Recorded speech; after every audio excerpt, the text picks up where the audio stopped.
In the very south of Montenegro lies the town of Ulcinj. Ulcinj is a very old and beautiful town.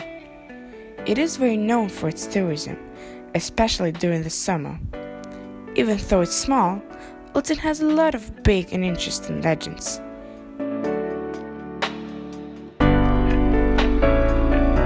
Many tourists visit this town to enjoy the beautiful sea and beach, but little do they know what legends and myths hide behind them.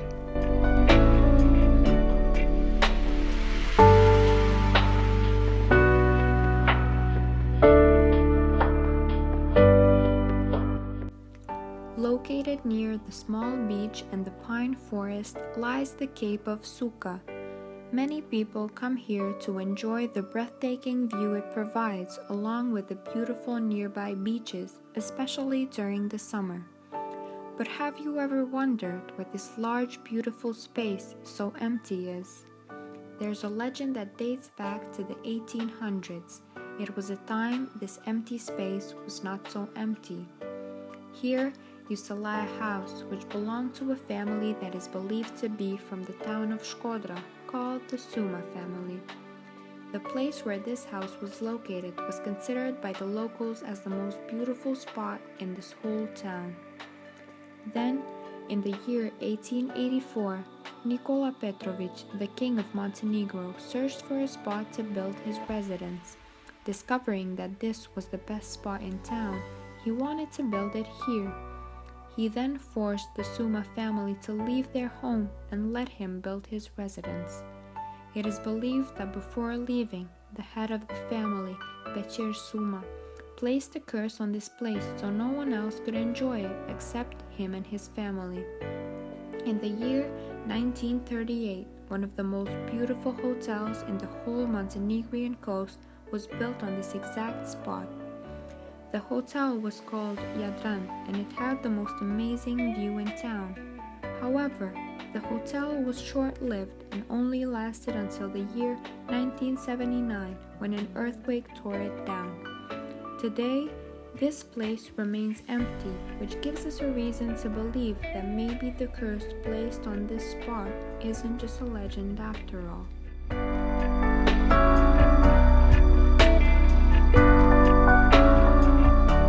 Ulcinj's old castle has been an inspiration for many writers, but not just them.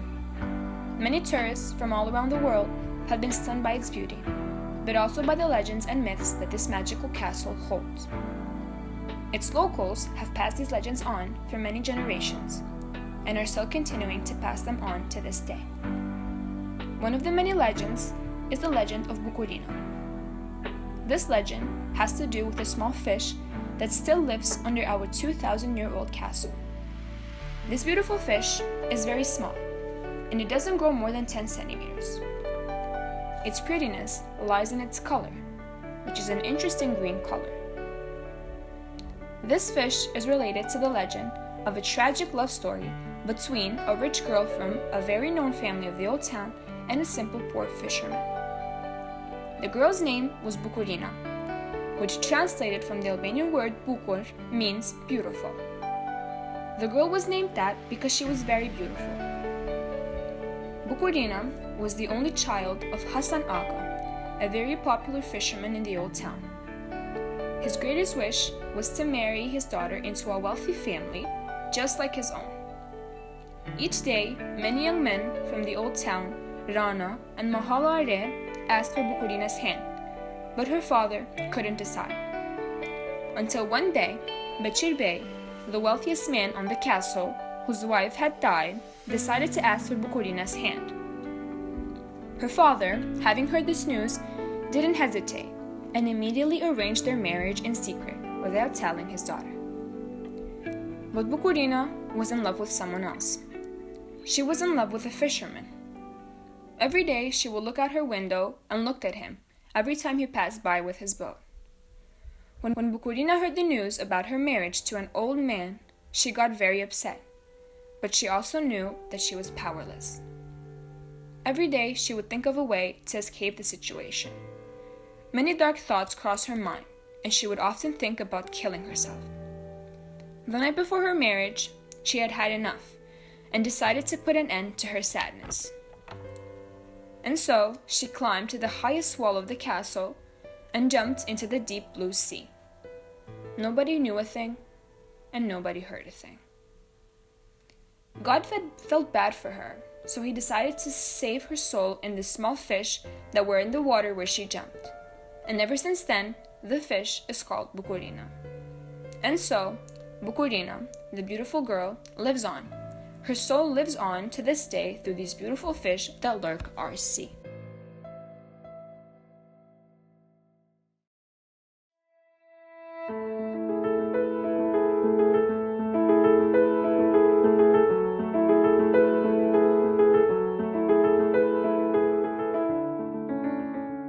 The pirates of Ulcinj have left many legends and stories behind. One of them is a legend that still wanders among the people of this beautiful town. We don't know exactly whether if it was a true legend or just a myth. It is believed that one of the captain told by the pirates of our town was also the world-known writer Miguel de Cervantes. It was, and it is still, very hard to separate Ulcinj's people from the sea. They had started piratery since the 14th century, but it wasn't until the 16th, 17th and 18th century that they became the most known but also the scariest pirates of the Mediterranean Sea.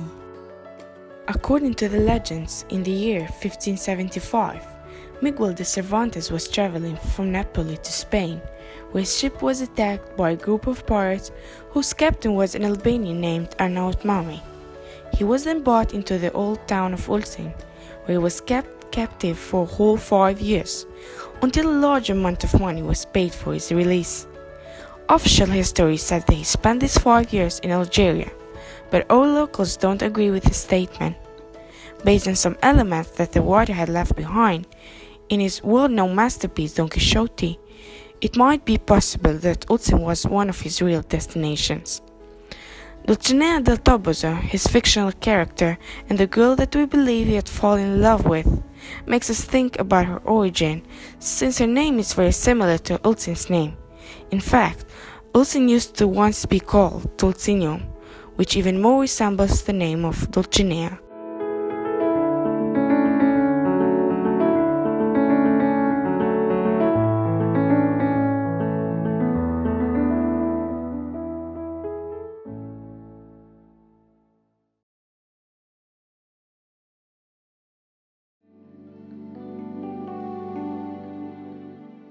This legend's got to do with the house in the small beach. Every local calls it the haunted house. One version of the legend says that people built this house on a graveyard right above Turba. And every day they would build the house, and every night it would fall down. The legend says that it's the spirits that didn't want the house there. When it fell down, they decided to build it a little further, but it collapsed again. They went further more, but history repeated itself. They went a lot more further, and that house still remains there. Everybody who lived there had no luck whatsoever, so it was sold over and over again. Now, in wintertime, the house looks abandoned and haunted, but in summer, it is a beautiful bar to hang out and an attraction to a lot of tourists. Even though until now the locals were afraid to enter that house, some of them go there now, but the elders still speak of it as if it were a sin. A lot of tourists go there, have no idea about what lies behind the legend.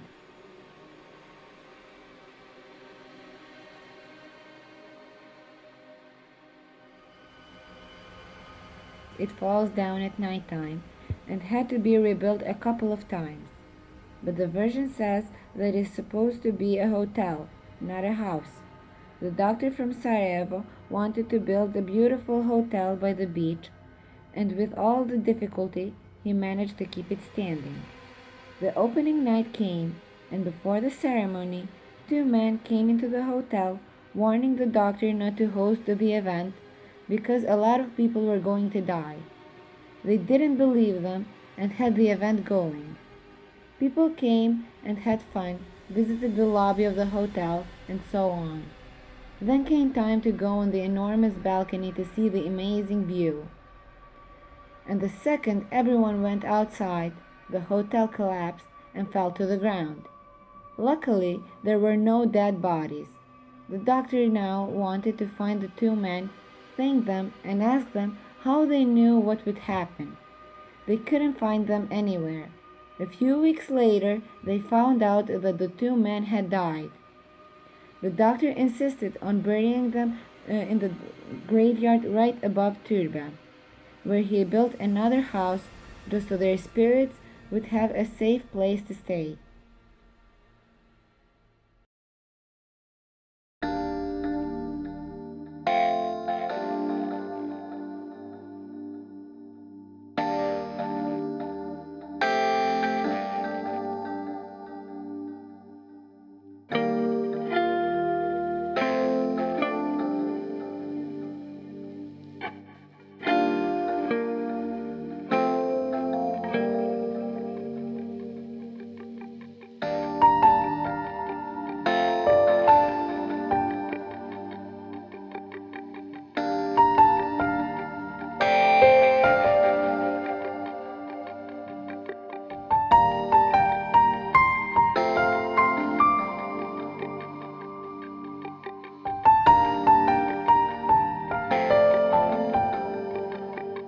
Almost all of the legends of Ulcinj got to do with the sea, sailors, and the old town.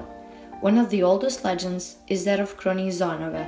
It is translated as the Fountain of Fairies. It is located in Valdanos, a beautiful bay in Ulcinj. When you're sailing and come near Valdanos, the first thing you'll see are the two big forest trees where the fountain and the cave of the fairies are located. The sailors, whose duty was to guard Valdanos, would often hear songs and dance sound coming from the fountain. Sometimes they would even hear crying and sorrowing from the cave, especially when a boat headed to Valdanos had happened something terrible. In this case, the youngest of the sailors would head into the city and inform the locals. Valdanos was a part of the city where no one lived. Hidden behind the Millennium Olive Garden, it was a safe place for the sailors and their boats.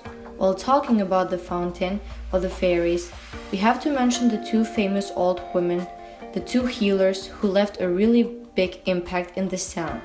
One of them, called Sultana Ishmi, took the new brides who couldn't get pregnant to the fountain, where she would perform a special ritual.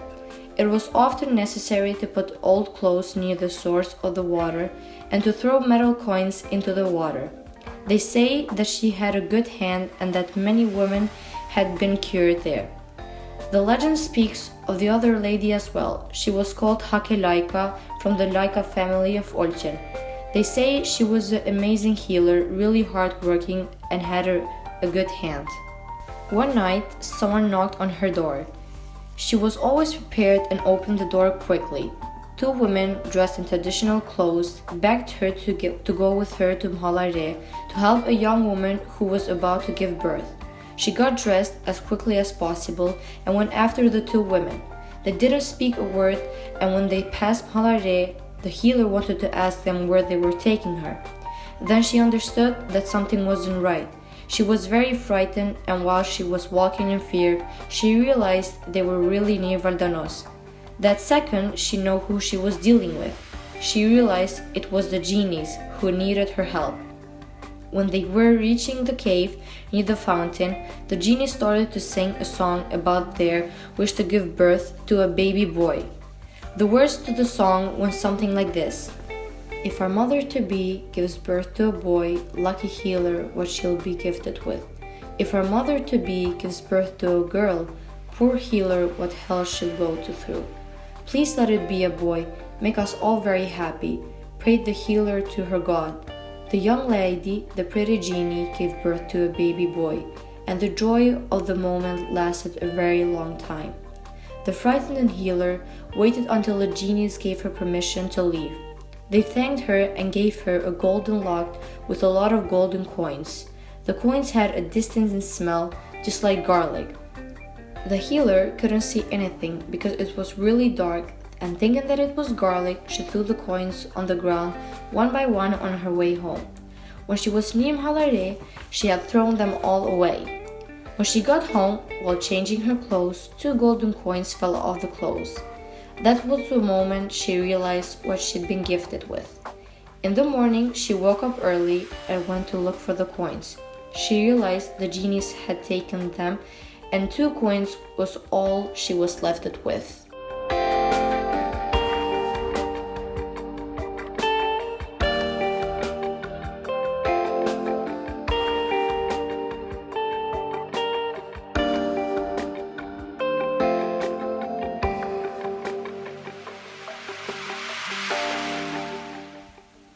And so, these and many more legends have been and will still continue to be a huge part of our town's history. We aren't sure if all of them are completely true, but there is evidence that proves that they might be. Whether they're true or not, these legends and myths increase our curiosity, and they show an interesting and mysterious side of our beautiful small town, Ulcinj.